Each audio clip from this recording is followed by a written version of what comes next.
कश्मीर के मसले पर पाकिस्तान का साथ देने वाला तुर्की भारत के खिलाफ साजिश रच रहा है। न्यूज़ 18 के संदीप बोल की रिपोर्ट है कि तुर्की सीरिया में जंग लड़ रहे आतंकियों को कश्मीर में भेजने की फिराक में है, जिसके लिए सीरिया के कई इलाकों में आतंकियों को चुनने के लिए अभियान भी चलाए जाने की खबर है। सूत्रों के मुताबिक तुर्की के अफसर जल्द ही ऐसे आतंकियों की लिस्ट मांगेंगे जो कश्मीर जाना चाहते हैं, जिनको आतंकी संगठन की ओर से 2000 अमेरिकी डॉलर यानी भारतीय रुपयों के हिसाब से करीब 1.5 लाख रुपए दिए जाएंगे।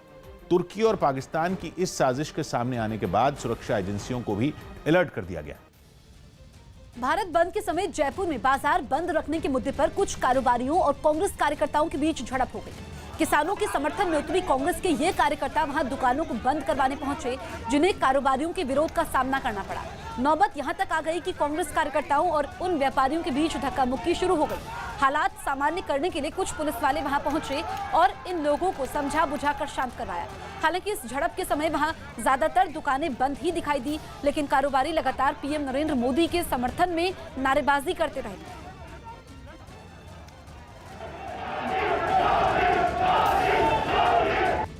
यूरोप के देश ऑस्ट्रिया में पिछले कुछ दिनों से जारी बर्फबारी ने वहां के लोगों की परेशानी बढ़ा दी। लगातार हो रही बर्फबारी की वजह से वहां का तापमान काफी नीचे लुढ़क गया, जिसकी वजह से वहां ठंड काफी बढ़ गई। बर्फबारी का सबसे ज्यादा असर करिंथिया शहर में देखने को मिला, जहां कुछ ही घंटों में इतनी बर्फबारी हुई कि वहां की सड़कों पर कई इंच बर्फ जम गई।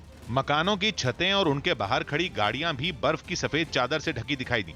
भारी बर्फबारी की वजह से वहां के कई रास्ते बंद हो गए।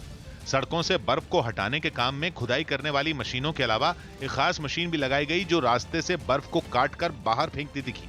इस दौरान वहां कुछ बच्चे बर्फ में खेलने का मजा लेते नजर आए।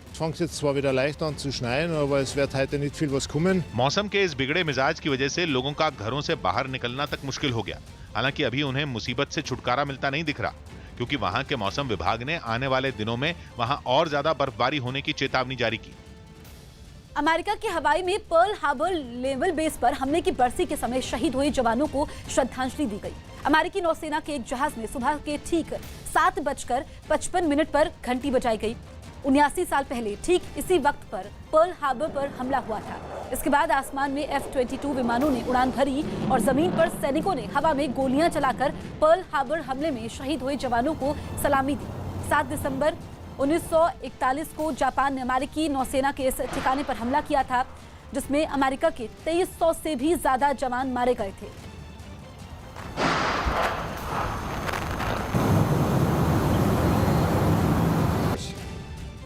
राजस्थान के पंचायत चुनाव के अब तक के नतीजों में कांग्रेस को बड़ा झटका लगता दिख रहा है। अब तक जिन जिलों के नतीजे आए हैं उनमें सचिन पायलट का गढ़ माने जाने वाला टोंक जिला भी शामिल है, जहां बीजेपी ने कांग्रेस को शिकस्त दे दी।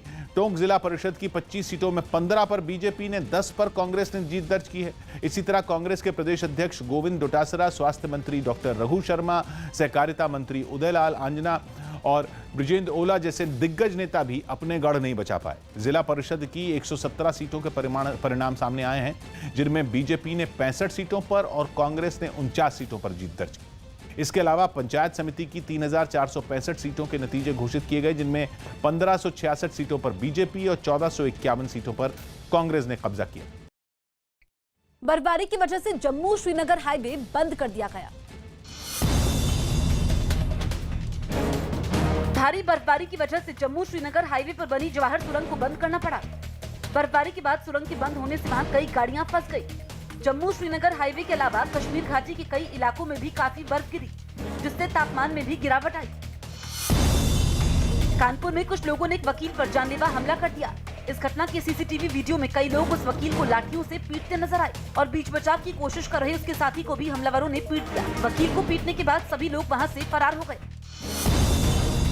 सिंघू बॉर्डर पर हो रहे किसान संगठनों के प्रदर्शन में हरियाणा के उप मुख्यमंत्री दुष्यंत चौटाला की गुमशुदगी के पोस्टर लगाए गए।